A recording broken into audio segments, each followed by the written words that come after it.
Hello दोस्तों, आप सबको नमस्कार। एक बार फिर से इस वीडियो में मैं आपका स्वागत करता हूं। दोस्तों, जैसा कि आप सब जानते हैं कि प्रोफेट बजिंदर सिंह अभी जेल में है। एक ऐसा सजा काट रहा है जो जुर्म उसने नहीं किया। हाँ, उसे झूठे आरोप में, झूठे बलात्कार के केस में फंसाया गया है और उन लोग उस बात को वहां पर साबित भी किया।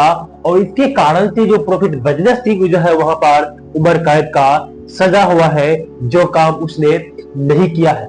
लेकिन मैं आपको ये बताना चाहता हूं कि प्रोफेट बजिंदर सिंह ही नहीं, इस संसार में जितने भी प्रोफेट हुए हैं और जितने भी परमेश्वर के दास हुए हैं, कहीं न कहीं बहुत जगह पर सताया गया है। किसी अलग अलग आरोप लगा करके परमेश्वर के दास को परेशान किया गया है।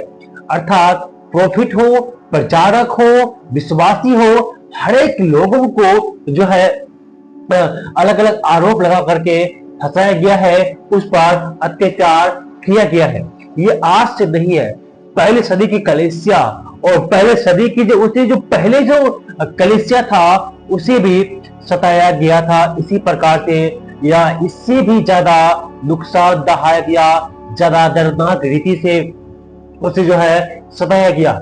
मकसद एक ही है, ताकि परमेश्वर का जो संदेश है, परमेश्वर का जो वचन है, वो बहुत लोगों तक ना पहुंचे। इस उद्देश्य से जो है मसीह लोगों को आज जो है सताया जाता है। आज मैं आपको जिस प्रकार से प्रोफेट बजिंदर सिंह को के ऊपर भी सताव आया है, लोग इसे परेशान कर रहा है गलत गलत आरोप लगा करके। कोई बलात्कारी प्रोफेट बजिंदर सिंह बोलता है, कोई अलग अलग जो है इसको नाम दे दिया है, जिसके कारण जो है बहुत सारे लोग इसको बदलावी भी आज करता है। अभी बीते समय में पता चला है कि उसके पापा का देहांत हो गया है, उसके पापा का देहांत हो गया है और प्रोफेट बजिंदर सिंह जेल में थे। और जब देहांत होने के बाद उसके अंतिम दर्शन के लिए पुलिस लोगों ने रात को उसको वहां लाया था, फिर वापस उसको जेल में ले लिया गया। और उसकी जो कलीसिया है, उसकी बेटी और उसकी जो भी सहकर्मी लोग हैं, उसके अगुवाई में जो है इसकी कलीसिया जो है वो अभी चल रहा है। लेकिन मैं बाइबल से ऐसे दो प्रोफेट के विषय में, जो दो भविष्यवक्ता के विषय में बताना चाहता हूं, जिसके ऊपर में भी बहुत भारी सताव हुआ था। उनमें से जो पहला है वो है यिर्मयाह नबी। यिर्मयाह नबी की भविष्यवाणी को भी लोग जो है पसंद नहीं किया था। उसे देशद्रोह कहा था। उसकी भविष्यवाणी को, उनकी बातों को, जो उनके द्वारा जो परमेश्वर का जो संदेश सुनाया जा रहा था, उसे भी जो है लोग पसंद नहीं किया था। यिर्मयाह नबी को जब परमेश्वर का संदेश यिर्मयाह नबी लोगों को जब सुनाया था, उसी समय का, जिस समय में यिर्मयाह नबी जन्म हुआ था, जिसने वो भविष्यवाणी किया था, आपको पता होगा यिर्मयाह नबी को परमेश्वर ने जन्म से पहले ही उसको चुन लिया था। जन्म से पहले ही परमेश्वर ने उस पर बल लगाया था। जन्म से पहले ही उसे भविष्यवक्ता के रूप में परमेश्वर ने चुना था। हालांकि यिर्मयाह जो है डर भी गया था कि प्रभु मैं तो एक बच्चा हूँ, लेकिन यिर्मयाह ने, परमेश्वर ने यिर्मयाह से कहा, मैं तुम्हारे साथ हमेशा रहूंगा तुझे बचाने के लिए। और जब यिर्मयाह नबी के पास जब परमेश्वर का वचन पहुंचा, तो परमेश्वर के वचन जब उसने यिर्मयाह नबी ने प्रचार किया, लोगों को बताया, तो सब अपने अपने पापों से फिरा लो, तुम सब अपने पापों से पछताव करो। तो वहां के राजा को, वहां के पुजारी को, किसी को भी यिर्मयाह नबी का बात पसंद नहीं आया।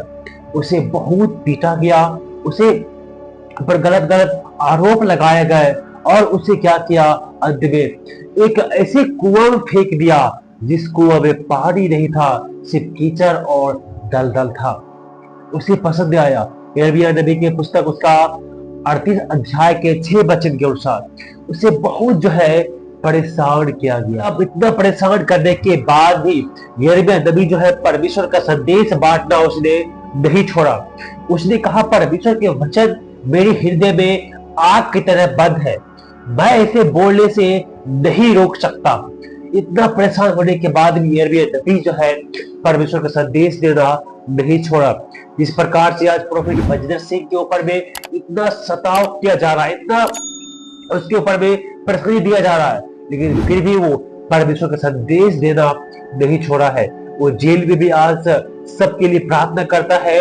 उसकी कलीसिया आज भी चल रहा है, परमेश्वर का संदेश वो आज भी बांट रहा है। इसी कारण से जो परमेश्वर जो है हमेशा हम सबके साथ में है। और जो दूसरा जो भविष्यवक्ता था जिसे सताया गया, जिस संसार के लोगों ने उसे सताया था, वो है यशायाह नबी। यशायाह नबी को भी बहुत सारे लोगों ने उसको सताया था। यहूदी परंपरा के अनुसार राजा मनसे के समय में यशायाह नबी को आड़ी से कटवाकर मार दिया गया। और यशायाह नबी ने भविष्यवाणी किया था, आने वाले मसीहा का भविष्यवाणी किया था। ये भविष्यवाणी जो है यीशु मसीह के जन्म के विषय में यशायाह ने भविष्यवाणी किया था। और ये भविष्यवाणी वहां के लोगों को पसंद नहीं आया, और जिसके कारण से उस पर बहुत सारा अत्याचार किया गया, अंत में उसे बर्बाद किया। उसके बाद हम देखते हैं पहले सदी की कलीसिया को भी बहुत ज्यादा सताया गया। जबरन उठा करके जेल में बंद कर देते थे, कोड़े मारते थे, और कभी कभी कितना तो तेल में फ्राई करके भी निकाल दिया, किसी को उल्टा उस पर टांग दिया। अर्थात बहुत ही पहले से पुराना नियम से लेकर के अभी तक बहुत सारे परमेश्वर के दास को यहाँ के लोगों ने सताया, उसे परेशान किया, ताकि परमेश्वर के वचन का प्रचार न किया जाए।